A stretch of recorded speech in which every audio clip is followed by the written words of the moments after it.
Welcome back. This is Miss Faye, and this is my world. All right, we have a letter. So let's dive right into this letter and see what she says. She entitles her letter, Lying Narcissist. The narcissist that I know is using religion the same way he uses women. He uses members of the church for supply, using various members to stay with him, using their cars, and they provide him with his necessities too. He is deceiving them. He does not follow the rules of the religion.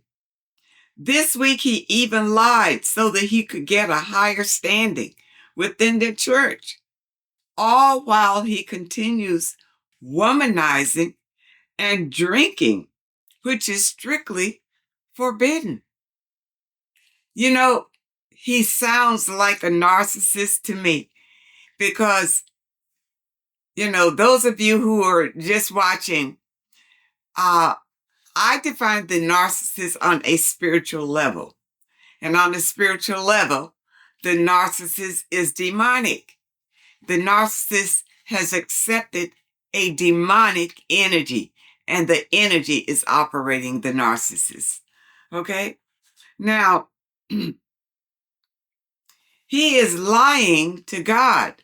Well, if he's a demon, hey, that's his job. That's why he's here. Okay? Then in general conversation, he straight up told me that if he needs a place to live, he knows enough women that he can live with. So now, this is the pastor, or is this just one of the associate pastors of this church? But you say he uses his members, so he must be the pastor. But this is what the spiritual narcissist does. And this is why the spiritual narcissist is drawn to religion, because, it's already a convenient audience of gullible people. So he can easily use and abuse them. Okay? These narcissists, many of them, they're very eloquent in their speeches and all of that, so they can impress people. Because remember, it's a demonic energy, and it really knows what to say and how to say it to influence people. And many times, see, people in these settings are not really looking that deep into the person delivering the message. Many of them just come to the houses of worship. Some of them come just to be entertained. Some of them come, they dress up, they go into the theater, to the show. Some of them come for that. And some of them come to get some inspiration, some guidance toward spiritual matters. And then you have others who come to worship a God. And I say a God because Christianity is not the only religion out here. Okay? So some of them people come to the houses of worship for different things. But the spiritual leader, because the society has made religion big business, many of these spiritual narcissists seek religion because it pays them from several sources. You get it from the people, get it from the government, you get it from, outside interests, all sorts of things. So that's very appealing to the narcissist who seeks and strive on attention, admiration, and supply. I used to be in a relationship with this character. That's why he told you that he know enough women if he need a place to live, because he's already been involved with you. All right, so that was just he just slinging a zinger right at you when he did that. After the relationship ended, he admitted to me that he never had feelings for me. You see, all right, let's look at him. He wanted to hurt you in the end. So that's a narcissist. He wanted to destroy you in the end. Now, he probably left you. That would be typical of a narcissist, because what they do is, once they get a supply, if it's a main supply, a lot of times they just stay with that supply as long as the resources are good. Now, if that supply happens to lose all of the resources, the narcissist doesn't have any problem with discarding that supply and go finding another supply. Okay? So I don't know what happened between you and him, but it could have been something like that, or you might not have been the main supply in the first place. You might have been just one of the outside supplies. Because, see, the narcissist doesn't love anybody. So he has many sources of supply. And he's telling you the truth about he knows enough women where he can have a place to live. And a few of them might even allow him to move in. Because the narcissist, this demon, realizes that nobody is really going to stay with him. They know at some point in time, your eyes are going to open and you see who you're really dealing with.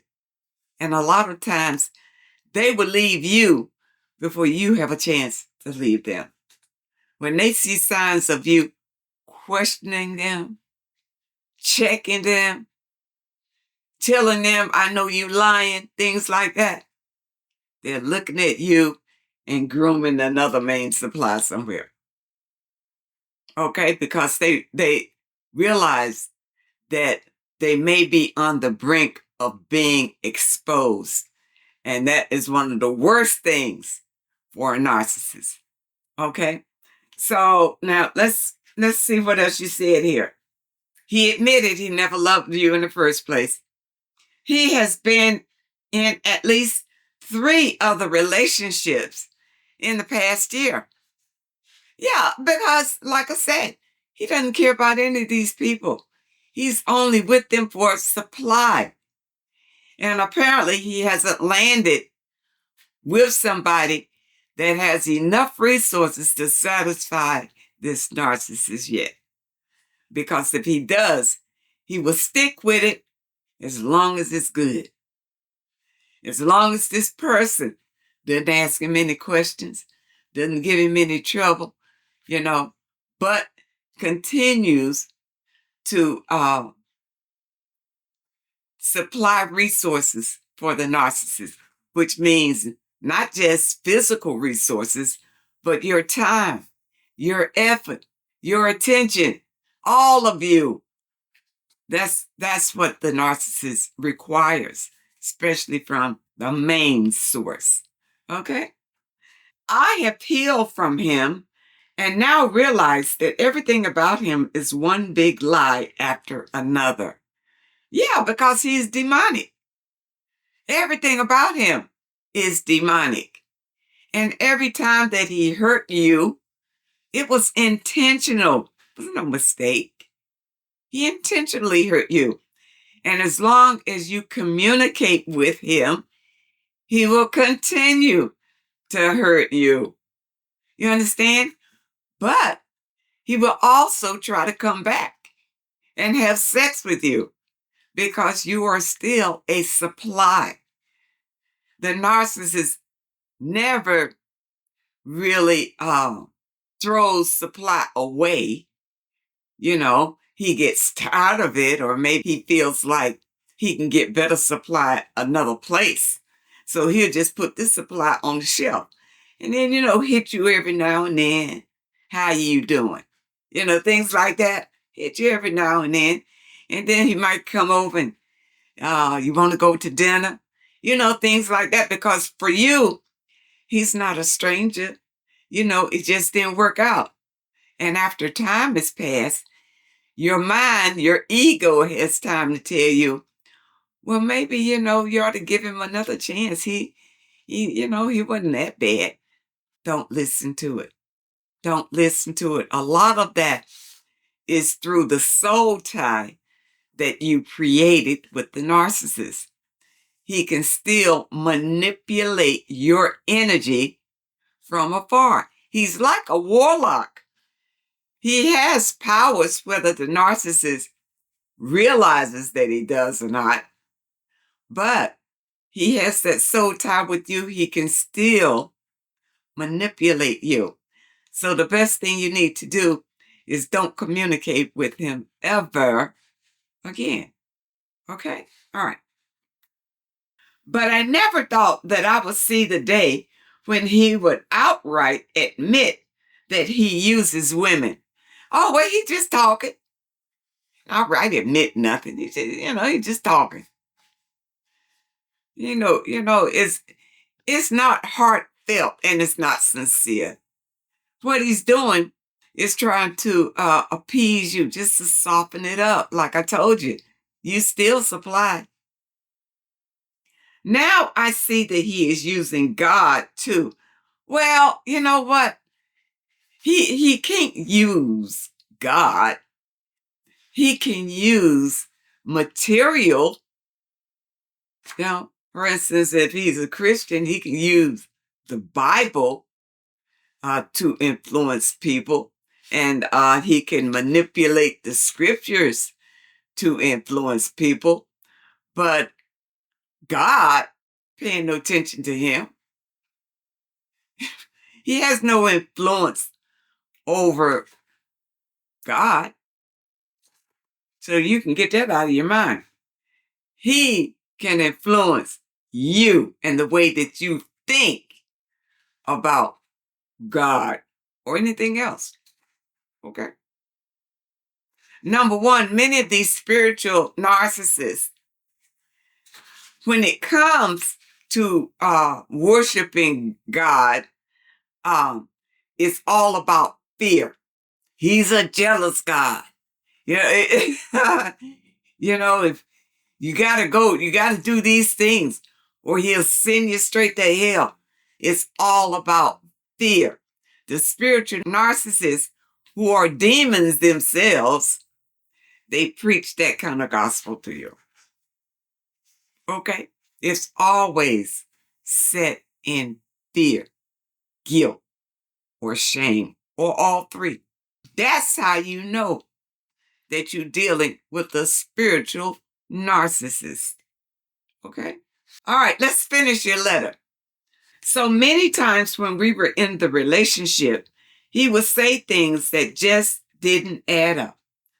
I would call him out, and he would get an attitude with me, and I would drop it. That's probably why he dropped you, because you begin to ask questions. That you understand? They don't want you asking questions. They prefer women who are extremely desperate, but they want women that have resources, but women who are vulnerable, desperate to have a man, and very passive. That's who they want. Okay? Okay. All right, you say you would call him out and he would get an attitude. I made many mental notes. And now I know for sure that he is a liar and always has been. Well, you know what? You knew he was a liar way back then, because I know your intuition told you, but you didn't want to believe it. You wouldn't listen to it because your ego kept telling you, nah, you jumped into conclusions. Get a man a chance. You don't want to be by yourself. Things like that. That's your ego, because the ego is always in survival mode. You don't want to be alone. You need him. How you going to survive without a man? That's your ego. But your intuition is telling you, let him go. He's not for you. But it's a quiet voice, and a lot of people just don't want to hear it. But I hope that you understand the message today. And I really hope that it helps someone. Now, those of you who may have a question that you'd like for me to answer, my email address is in the description. And I want to thank you so much for supporting this channel. Thank you for your comments and your letters. And a very special thank you to those that leave a donation. I really appreciate all of you. I wish you all the very best. And I really hope to see you next time.